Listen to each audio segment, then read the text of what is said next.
हर व्यवस्था एक दूसरे के साथ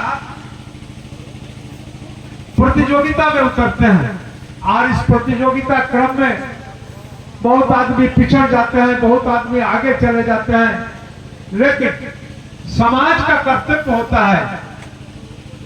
समाज मतलब जो हम सारे लोग, सिर्फ एक जाति का समाज नहीं, बल्कि किसी भी जाति के लोग जो एक साथ बसवास करते हैं, सबका एक उद्देश्य होता है कि हमारा इस लोकेलिटी, हमारा ये क्षेत्र कैसे विकसित हो।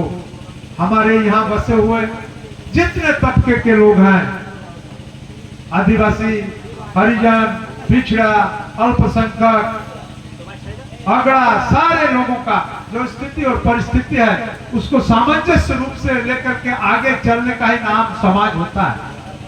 और मैं समझता हूं इसका उदाहरण, सबसे बड़ा उदाहरण अगर किसी समाज में परिलक्षित होता है, देखने को मिलता है, तो वह आदिवासी समाज में है। और मैं एक बात आपको कहना चाहता हूं, एक विषय और भी गंभीर विषय है कि आज आप एक चीज देखते हैं, ये आदिवासी समाज का जीवन यात्रा अत्यंत सरल है। सरल जीवन यात्रा होने के बाद और आदिवासी भाई बहन अत्यंत मेहनती भी होते हैं, और मेहनत करने के बाद और सरल जीवन यात्रा होने के बाद भी आज आर्थिक रूप से, सामाजिक रूप से, राजनीतिक रूप से जिस मुकाम पे इन्हें पहुंचना चाहिए था, उस मुकाम नहीं पहुंच पाया। इसलिए यह भी समाज के लिए एक चिंता का विषय है, कैसे इस समाज को हम और आगे ले करके जाएं। आपको पता होगा आज देश का सर्वोच्च कुर्सी में, यानी हमारा महामहिम राष्ट्रपति महोदय इसी समाज के हैं। कई प्रांत के मुख्यमंत्री और बड़े अगुआ नेता इसी समाज से हैं। हमारे राज्य के भी मुख्यमंत्री आदरणीय हेमंत सोरेन जी भी इसी समाज से ही हैं। हमारे दिशा गुरु वीर शिबू सोरेन भी इसी समाज से ही हैं।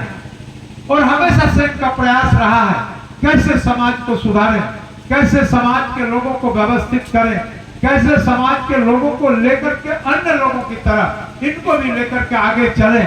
हमेशा से ये चिंतित रहते हैं। और आप देखेंगे उनका हर वक्तव्य में, हर भाषण में, हर जगह में सारे लोगों को जगाने का काम करते हैं। खेती बाड़ी के विषय में बोलते हैं कि तुम ढंग से खेती बाड़ी करो। बाल बच्चा को पढ़ाने के विषय में बोलता है कि तुम्हारा पेट चले या नहीं पर चले, तुमको भूखे अगर सोना पड़े तो तुम सो, लेकिन अपने बाल बच्चा को निश्चित रूप से शिक्षित बनाओ।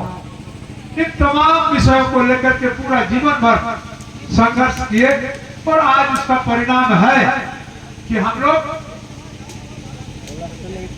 संपूर्ण ऊंचाई पे मैं नहीं कहूंगा, लेकिन बहुत आगे तक बढ़ने में